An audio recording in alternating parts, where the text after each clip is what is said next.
안녕하세요 여러분, 갈 것을 리뷰하는 남자 봉화입니다. CF모터의 300SR을 벌써 2달째 타고 있습니다. 그래서 오늘은 그동안 이걸 타면서 느낀 점을 좀 말씀드려볼까 해요. 하루 300km 정도의 중거리 라이딩도 해보고 집 앞 출퇴근 용도로도 타보면서 꽤 재밌게 탔었습니다. 간단하게 스펙부터 살펴보고 바로 자세한 이야기 해보도록 하겠습니다.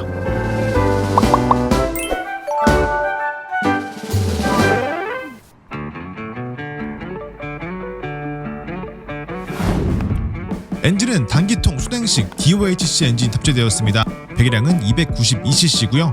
보어 스트로크의 구성은 78대 61.2mm로 1대 0.78 정도의 구성으로 되어 있습니다. 압축비는 11대 1, 안타깝게도 고음유 세팅이고요. 최대 출력은 8750rpm에서 21.4kW, 약 28마력을 보여주고 최대 토크는 7250rpm에서 25.3Nm로 표시되어 있습니다. 클러치는 습식 다판 클러치 적용되었고요. 슬리퍼 클러치를 지원합니다. 기어 구성은 6단입니다. 프론트 서스펜션은 37mm 도립식 적용되었고요. 리어 서스펜션은 모노 스프링샷 적용되었습니다. 프론트 브레이크는 292mm 4피스톤 단일 유압 디스크 브레이크 사용되었고요. 리어 브레이크는 220mm 원피스톤 단일 유압 디스크 브레이크 사용되었습니다. 프론트 타이어는 110x70 17인치 CS 타이어 사용되었고요. 리어 타이어는 140x60 17인치 CS 타이어 사용되었습니다. ABS는 컨티넨탈 2채널로 들어가 있습니다.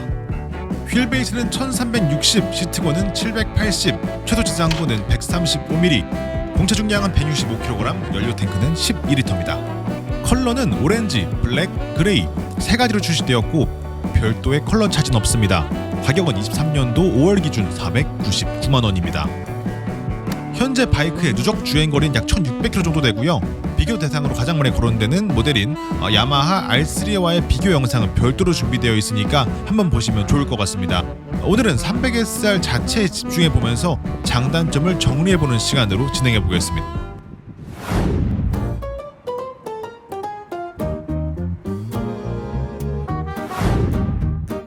자, 출발해보도록 하겠습니다. 여러분, 앞에 설명은 잘 들으셨죠? 지금부터는 저랑 저희 홍백씨랑 같이 이걸 타면서 각자의 생각을 이야기해보도록 하겠습니다. 300SR이 지금 1592km. 그래도 처음이랑 확실히 지금 느낌이 좀 달라졌어요. 조금 더 부들부들해지고 얘가 출력도 조금 더 과감하게 쭉쭉쭉쭉 밀어주는 느낌도 나고. 뒤에서 보는 디자인도 괜찮다. 개인적으로 얘는 디자인 면에서는 전 진짜 최고라고 생각해요. 이 가격에 가질 수 없는 디자인이라고 생각해. 타이어 빵만 좀 더 크면 너무 좋을 것 같아. 뒤에서 볼 때. 그럼 진짜 완벽할 것 같아. 타이어 빵은 키울 수 있겠지? 휠을 바꿔야 되려나? 이게 휠까지 안 바꿔도 타이어로만 어느 정도는 커버가 될 것 같기도 하고, 이게 원래 휠을 바꾸는 건 너무 큰일이고 타이어만 해서도 그래도 한 10mm, 20mm 정도는 키울 수 있거든요, 보통. 근데 얘가 어떨지 모르겠네, 얘 휠이. 날씨 다행히 오늘 날씨가 탈만하네요. 저 너무 걱정하고 있었어. 이거 지금 가을 옷밖에 없어가지고 기어가. 자, 그래서 오늘은 요거 얘기를 할 건데, 서로가 생각하는 이 제품을 탔을 때 만족스러웠던 점과 아쉬웠던 점, 장점 5개, 단점 5개, 서로가 생각하는 걸로 한번 해보도록 하겠습니다. 자, 개인적으로 제가 얘를 타면서 좋았던 거 또는 매력적인 거를 보자고 하면 사실 딴 거 필요 없이 저는 1번은 무조건 디자인. 얘가 디자인이 진짜 보면 볼수록 잘 만들었다 라는 생각이 들어요. 타면 탈수록 조금 질릴 법도 한데 오히려 좀 괜찮은 느낌? 첫 번째 제가 생각하는 압도적인 얘의 장점은 디자인이 아닌가 그렇게 생각을 합니다. 그리고 제가 생각한 두 번째는 포지션이에요. 포지션. 얘가 가격이 300cc에 499만원이라는 이 압도적인 가격에서 얘가 진짜 좀 빡센 포지션을 가지고 있거든요. 진짜 알차를 타는 듯한, 진짜 알차가 맞기도 하지만 어떻게 보면 초심자를 좀 배려하지 않은 굉장히 빡센 디자인과 포지션을 가지고 있는데, 개인적으로는 전 요게 오히려 좀 매력 포인트지 않나. 높은 가격을 지불하지 않고도 내가 이 초빡센 포지션과 이 주행 느낌을 미리 좀 느껴볼 수 있다. 나중에 정말 S1000 알라를 간다던가 아예 그냥 진짜 레플리카를 간다고 할 때 미친 포지션을 좀 미리 맛볼 수 있다. 이 압도적인 디자인과 이 포지션, 이거가 진짜 장점 중에 하나지 않나 그렇게 생각을 합니다. 세 번째, 뭐가 또 있지? 가격은 너무 뻔한데. 자, 제가 생각하는 세 번째 포인트는 이 제품이 가지는 지금 제품군, 상품군인 것 같아요. 얘가 지금 가격대적으로 굉장히 싼 가격에 300cc의 레플리카라는 특성을 가지고 있는데, 전 이게 한국 시장에 되게 잘 먹힐 수 있는 그 상품군이라고 생각을 하거든요.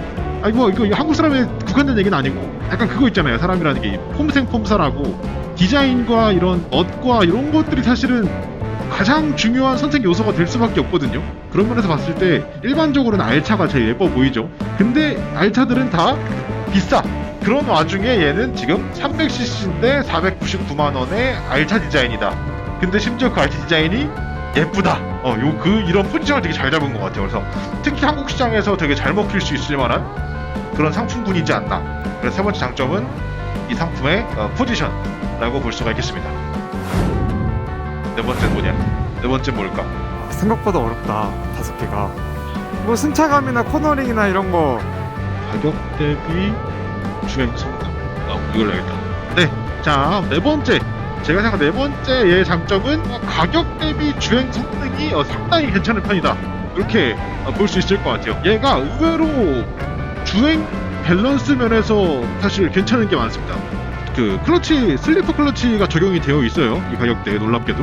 근데 그게 되게 재밌는 느낌을 줘요. 그러니까 이게 어떤 거는 너무 부드러울 수도 있고 슬리퍼가 있다고 하지만 사실 별로 소용이 없을 수도 있고 여러 가지 종류가 있는데 꽤 적당한 느낌을 줍니다. 그래서 컨터급을 타면 보통 RPM을 거의 레드존까지 끌어쓰게 됩니다.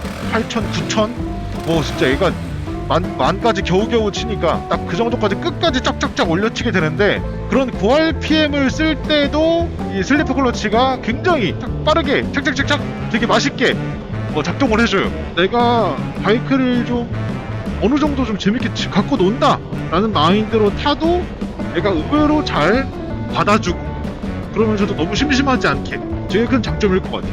같은 속도에서도 올렸다 내렸다 다시 내렸다 올렸다 가속했다가 줄였다 한 이 과정이 생각보다 되게 거부감 없이 부담감 없이 재밌게 다가옵니다. 장점이라고 생각을 합니다. 라스트 하나만 더. 한 개만 더 찾아내. 하나만 찾아내 말이야. 이러고 이제 단점 5개만 술술 나오면은 이제 사장님 오열. 장점보다 단점 찾기가 100만 배 쉬워요. 어쩔 수 없어. 이거는 잘할 때는 몰라. 못하는 거는 잘 보이거든 이게. 그리고 얘가 또 이게 비교군이 많다 보니까 결국 가격인가? 이게? 가격을 하고 싶지 않았는데 5번째를 가격으로 하겠습니다. 저는 개인적으로 싸다라는 걸 굳이 그렇게 막 장점으로 하고 싶진 않았는데, 지금 계속 아무리 떠올려도 자꾸 생각나는 건 결국 얘 경쟁 모델들, 사실 입문용 알차를 꿈꾸는 분들의 로망은 사실 R3로 굳어져 있거든요. 거기에 이제 내가 좀 더 쓰겠다, 이제 닌자 300, 닌자 400 이런 거 이제 조금 더 올라가면. 그런데 사실 가격대가 요즘엔 거의 1,000만원대까지 가버리니까 진짜 쉽지 않아요. 그러면 뭘로 가? 이제 스즈키 GSX 125 이런 거 한단 말이야. 그거보다 얘랑 가격 똑같거든요, 걔랑.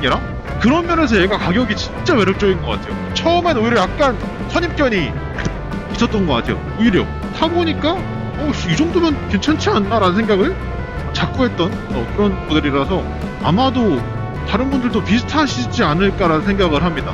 이게 결국 가격이라는 요소를 빼놓을 수 없네요. 5번째 장점은 가격.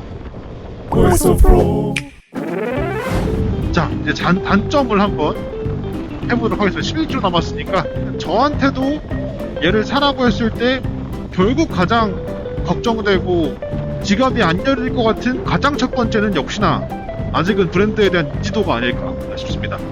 CF모토라는 회사 자체가 정말 큰 회사고 꽤 괜찮은 회사라고 생각이 들지만, 사실 우리나라 입장에서 보면은 중국에 대한 인식이 안 좋기도 하고, 우리가 흔히 생각하는 일제3사, 심지어 로열 엔필드랑 비교를 하더라도 뭔가 이 인지도 자체가 좀 많이 떨어진다는 거, 그게 가장 아쉬운 점이지 않을까. 아직 브랜드로서의 그게 없다는 게 제일 큰 아쉬움이지 않을까. 단점 1번입니다. 두 번째 단점도 똑같은 것 같아요. 브랜드에 대한 인지도가 없기 때문에 중국과 방어가 쉽지 않다. 실제로 아직 중국으로 풀려본 적이 없어서 이 모델이 뭐 실제로 어떻게 될지는 아직 예상할 수는 없지만 아마도 중고가 방어가 그렇게 잘 되기는 어렵지 않을까라는 생각이 들기는 합니다. 근데 CC 대비 가격이 너무 낮아서 의외로 또 중고가 방어가 어느 정도 될 수도 있지 않을까라는 생각도 합니다. 좀 애매한 부분이 없지 않아 있는데 좀 잘 나가는 모델들 R3나 이런 우리가 Z0로 고민할 그런 모델들에 비하면 중고가 방어는 조금 아쉬울 수도 있겠다라는 생각이 든다는 게 장점 2번으로 뽑아보도록 하겠습니다. 사실 이 두 가지 말고는 별로 단점으로 꼽고 싶은 게 생각이 안 나. 근데 배기음도 다 이 가격대 다 어쩔 거기서 거긴데 얘를 안 좋다고 말하기는 이게 그건 될 수 있죠. 배기음 말씀하셔서 건데 불이면 튜닝하면 되잖아요. 배기 튠. 근데 얘는 제품도 없고 제품을 설령 어떻게 뭐 직구로 구했다고 하더라도 인증 서류 같은 것도 찾기가 힘드니까 뭐 그거 정도 될 수 있지 않을까요? 그것도 있겠네요 진짜. 제가 배기음이 이게 솔직히 저는 이거 나쁘다고 생각하지는 않거든요. 꽤 들어줄만 한데 어쨌든 호불호가 있다 보니까 쿼터급이면은 실제로 배기를 하신 분들이 좀 있더라고요. 얘는 방금 우리 혹시 말씀하신 것처럼 선택지가 사실상 거의 없을 것이다. 찾기도 매우 어려울 것이고 찾아도 하기가 어려울 것이다. 배기음에 선택지가 없다. 아쉬운 점인 것 같아요. 선택지가 없다라는 거는 분명한 아쉬운 점이지 않을까 생각이 드네요. 4번 제가 또 한 번 해야 될 거가 포지션인 것 같아요. 아까 장점으로 얘기했던 포지션, 단점에서 또 한 번 짚어보겠습니다. 입문자분들이 도전하셨을 때 그냥 생각 없이 예쁜데? 이러고 딱 탔을 때 포지션이 생각보다 개빡칠 수 있다. 목이 왜 이렇게 아프지? 어깨가 왜 이렇게 아프지? 허리도 왜 이렇게 아프지? 약간 이럴 수도 있는데 내 몸을 구겨서 붙여주면서 니 그립도 딱 하고 팔 힘도 딱 빼주고 허리 힘도 주고 이래야 이게 붙는 그런 타입이다 보니까 그냥 생각 없이 그냥 디자인 보고 예쁘다 하고 샀을 때는 포지션이 진짜 쉽지 않을 수 있다. 요거가 단점으로 좀 뽑아야 될 것 같아요. 구매하시기 전에 한번 저게 대체 뭔 소린가 라는 좀 고민 정도는 해보셨으면 좋겠다 라고 생각합니다. 뭐 주행 중에는 거슬리는 거 없으셨어요? 지금 생각하고 있습니다. 주행 중에 아쉬웠던 게 있었던 것 같은데 그렇지.